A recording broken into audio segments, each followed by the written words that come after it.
في الحوار مع عدد من الذين ينتهجون نهج التكفير، أنا حاورت في هذه المحاور الأربعة: الجهاد، الأمر بالمعروف والنهي عن المنكر، الولاء والبراء، التكفير. وهذه الأربعة هي أهم محاور الحوار الآن مع جمهور الذين لديهم هذا الفكر.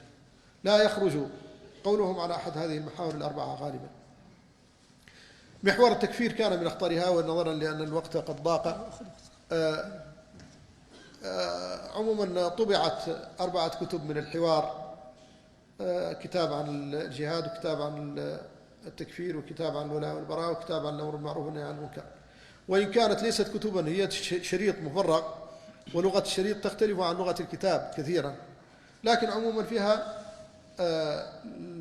تلخيص لما دار من حوار بيننا. هذا الحوار حصل في بلدان مختلفة. أنا حاورت بعض الإخوة في قطر، وحاورت بعض الإخوة في السودان، وحاورت بعض الإخوة في ليبيا، وحاورت بعض الإخوة في موريتانيا. وكان الحوار في موريتانيا ساخنا، لأني أول ما أتيت من أجل الحوار بعد أن اقتنعت به الدولة، ولم تكد تقتنع به. ما كانت الدولة تريد الحوار أصلا، لكن أقنعناها بكثير من الضغوط. فلما قبلت أتيت إلى الإخوة في السجن فأخبرتهم أننا غدا إن شاء الله سنبدأ الحوار وكذا وكذا. فقالوا: أول شيء، ما موقفك منا ومن النظام؟ ما نظرتك إلينا؟ هذا أول مدخل. فقلت: نظرتي إليكم أنكم طائفتان من المؤمنين اقتتلوا، وقد أمرنا الله أن نصلح بينكما، وإن طائفتان من المؤمنين اقتتلوا فأصلحوا بينهما. فقالوا: أما نحن فطائفة من المؤمنين، وأما النظام فليس كذلك. قلت: هذا قولكم أنتم. فلما كان الحوار كانت فيه قضية تكفير غالبة. فالسؤال الأول هو: بما تكفرون الأنظمة؟ هذه خطبة، لأن المكفرين أيضا ليسوا سواء، منهم من يكفر الأنظمة فقط، ومنهم من يكفر الأنظمة والحكام والموظفين، ومنهم من يكفر الأنظمة والحكام والموظفين والشعوب أيضا. شيخي خالي الشيخ محمد سالم رحمة الله عليه كان وزيرا، فليلة من الليالي كنا نصلي على جنازة في أحد المساجد، فرأى أحد الإخوة الذين لديهم هذه النزعة، فأراد أن يسلم عليه، أراد الشيخ أن يصافحه، فلما سلم عليه قال: وعلى من اتبع الهدى السلام. قال: ما لك لا تصافحني؟ قال: لأنك وزير في حكومة كافرة. فقال: أنا الآن عندي إجازة أسبوع يمكن أن تصافحني فيها.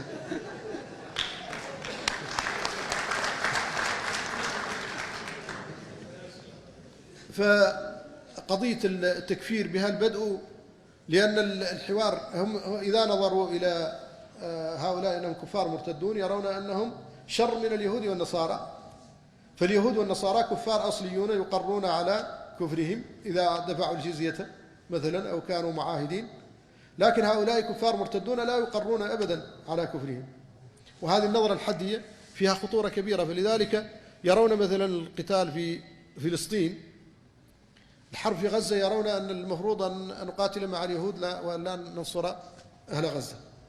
لماذا؟ لأن أهل غزة ينظرون إليهم على أنهم مرتدون لا يقرون على ملتهم، وأن اليهود كفار أصليون، وهكذا. فالكفار الأصليون قطعا أولى عندهم من الكفار المرتدين. فلذلك لا بد أن يسمع الإنسان منهم وأن ينظر إلى أقوالهم. أنا في نقاش بشأن الكفار، بشأن أقصد تكفير الحكام، قلت: بما تكفرون هؤلاء الحكام الذين يصلون الصلوات الخمس إلى القبلة ويتوضعون، والنبي صلى الله عليه وسلم قال: لا يواظب على الوضوء إلا مؤمن، ويصومون رمضان ويحجون البيت الحرام.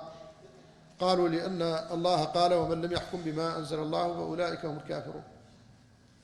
فقلت: بارك الله فيكم، هذه الآية فيها عمومان: عموم من وعموم ما. والعام 3 أقسام: عام باق على عمومه، وعام مخصوص، وعام مراد به الخصوص. فمن أي الأقسام ال3 العامان هنا؟ عموم من لم يحكم، وعموم ما بما أنزل الله. قالوا: من العام الباقي على عمومه، وهذا الذي كنت أريده. قالوا: هذا من العام الباقي على عمومه. قلت: طيب، إذا كان عاما باقيا على عمومه فيلزم أن تكفروا أنفسكم إذن قبل أن تكفروا الحكام. قالوا وما ذلك؟ قلت أن الله قال ومن لم يحكم بما أنزل الله، هذا يشمل نوعين من الناس: من لم يحكم أصلا، ومن حكم فحكم بغير ما أنزل الله. فأنتم لم تحكموا أصلا، فإذا لم تحكموا بما أنزل الله فكفروا أنفسكم بها. قالوا لا، هو المقصود من لم يحكم من الحكام. قلت هذا المصحف اكتبوا لي من الحكام فيه، ساقطة ليست فيه. لا بد إذن أن نعرف أنه إذا أخذ بهذه العمومات، إذا أخذوا بهذه العموم أن هذا عام باق على عمومه، سيكفرون رسول الله صلى الله عليه وسلم وموسى وعيسى وجميع أنبياء الله، لأن الله قال من لم يحكم بما ما عموم أيضا. هل حكم رسول الله صلى الله عليه وسلم بكل ما أنزل الله، التوراة والإنجيل والزبور وصحف إبراهيم والناسخ والمنسوخ، هل حكم بذلك رسول الله صلى الله عليه وسلم؟ لا، ما حكم به. لو كان هذا عاما باقيا على عمومه لكفروا رسول الله صلى الله عليه وسلم. وهكذا كل الأنبياء ما فيها أحد على وجه الأرض حكم بكل ما أنزل الله أبدا، بل يحكم بما أنزل الله في تلك الواقعة بعينها، وحينئذ لا يمكن أن يكون هذا عاما باقيا على عمومه، بل لا بد أن يكون عاما مخصوصا، وهذا محل البحث. طبعا لما توسعنا في النقاش ذكرت لهم أن هذه الآية ليست هي كل ما قال الله جل جلاله، ليس القرآن محصورا في بين قوسين فقط من لم يحكم بما أنزل الله أولئك هم الكافرون. أليس قبلها الواو ومن لم يحكم؟ قالوا نعم. الواو ما تمييزها حرف عطف، هل يمكن أن يكون الشيء غير معطوف على شيء ويكون معه الواو العاطفة؟ لا بد أن يكون معطوفا على شيء. على ماذا عطفت هذه الجملة؟ من لم يحكم بما أنزل الله أولئك هم الكافرون. لا يمكن أن نأخذ جملة واحدة من سياق فنقطعها عما قبلها وما بعدها. فالذي قبلها يقول الله فيه إنا أنزلنا التوراة فيها هدى ونور يحكم بها النبيون الذين أسلموا للذين هادوا والربانيون والأحبار بما استحفظوا من كتاب الله وكانوا عليه شهداء فلا تخشوا الناس واخشوني ولا تشتروا بآياتي ثمنا قليلا ومن لم يحكم بما أنزل الله فأولئك هم الكافرون وكتبنا عليهم فيها في التوراة. فالسياق قبلها وبعدها كله يتعلق باليهود الذين حرفوا التوراة وقالوا هو من عند الله وما هو من عند الله ويقولون على الله الكذب وهم يعلمون. فهؤلاء اليهود الذين حرفوا ما أنزل الله وبدلوه هم الذين نزل فيهم هذا الحكم. بعد ذلك ذكر النصارى وتحريفهم وقال ومن لم يحكم بما أنزل الله فأولئك هم الظالمون، ثم قال في الأخير لما وصل إلى حكم هذه الأمة ولم يحكم بما أنزل الله أولئك هم الفاسقون. نحن لا ننكر أن بعض الحكام كفروا، لكن ليس ذلك مقتضيا لأن نقيس عليهم من سواهم وأن تكون ضربة لازم كل حاكم فهو كافر، هذا غير صحيح. بعض الحكام من المسلمين وبالأخص نحن نتكلم عن تاريخ الأمة الطويل، لا يعرف في هذه الأمة من تاريخها من بدايته إلى نهايته إلى ما نحن فيه الآن الحاكم أعلن كفره على الملأ وهو يحكم بلدا إسلاميا من حكام المسلمين، لا في دولة بني أمية ولا في دولة بني العباس ولا في دولة بني عثمان ولا في الدول التي بعد ذلك، وحتى في أيام الاستعمار وحتى بعد تحرير واستقلال البلدان لم يعلن ذلك أحد. من كان كافرا نعم وهو منتسب لملته ودينه نصراني غير ذلك هذا أمر طبيعي، لكن أن يكون مسلما من أبوين مسلمين ثم يعلن كفره وهو حاكم هذا لم يحصل في التاريخ الإسلامي. نعم بين رسول الله صلى الله عليه وسلم أن الحكام ثلاثة، قال القضاة ثلاثة قاضيان في النار وقاض في الجنة، فالقاضي الذي عرف الحق فحكم على خلافه في النار، والقاضي الذي جهل الحق فحكم على جهل في النار، والقاضي الذي عرف الحق فحكم به في الجنة. كذلك لم يفرقوا هنا بين التبديل والتعطيل. تبديل ما أنزل الله وتغييره والإتيان بشرع جديد هذا لم يعرف في تاريخ الأمة إلا في أيام التتار، فإنهم أتوا بالياساق وكانوا يتحاكمون إليه وهو قانون لديهم. ثم بعد ذلك لما جاء المستعمر جاء بالقوانين الوضعية، لكن قبل هذا لم يعرف في تاريخ الأمة أي قانون يضعه الناس من عند أنفسهم للتحاكم من غير شرع الله، هذا في اليهود والنصارى المحرفين المبدلين. أما حكام الأمة نعم حصل فيهم التعطيل، يعطلون الحكم بما أنزل الله، لكن تعطيله ليس كتبديله، والفرق بينهما واضح. قالوا نعم عندنا مكفر آخر، قلت ما هو؟ قالوا هؤلاء يوالون أعداء الله.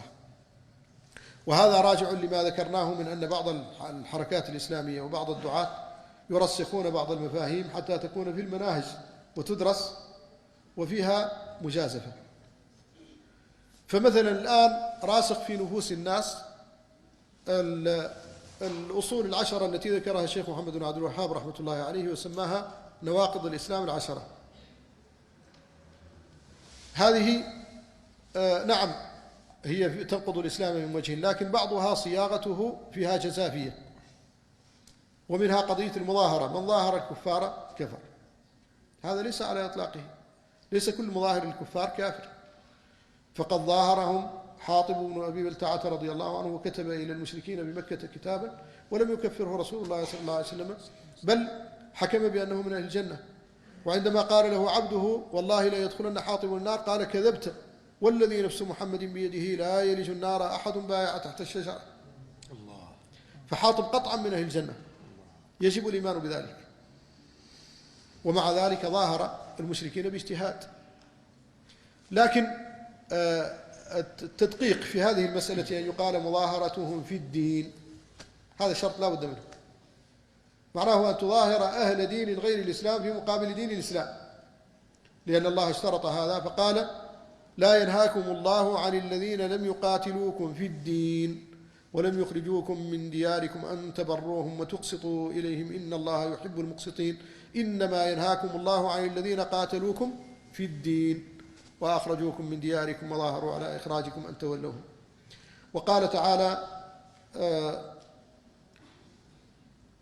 والذين آمنوا ولم يهاجروا ما لكم من ولايتهم من شيء حتى يهاجروا وإن استنصروكم في الدين فعليكم النصر إلا على قوم بينكم وبينهم ميثاق.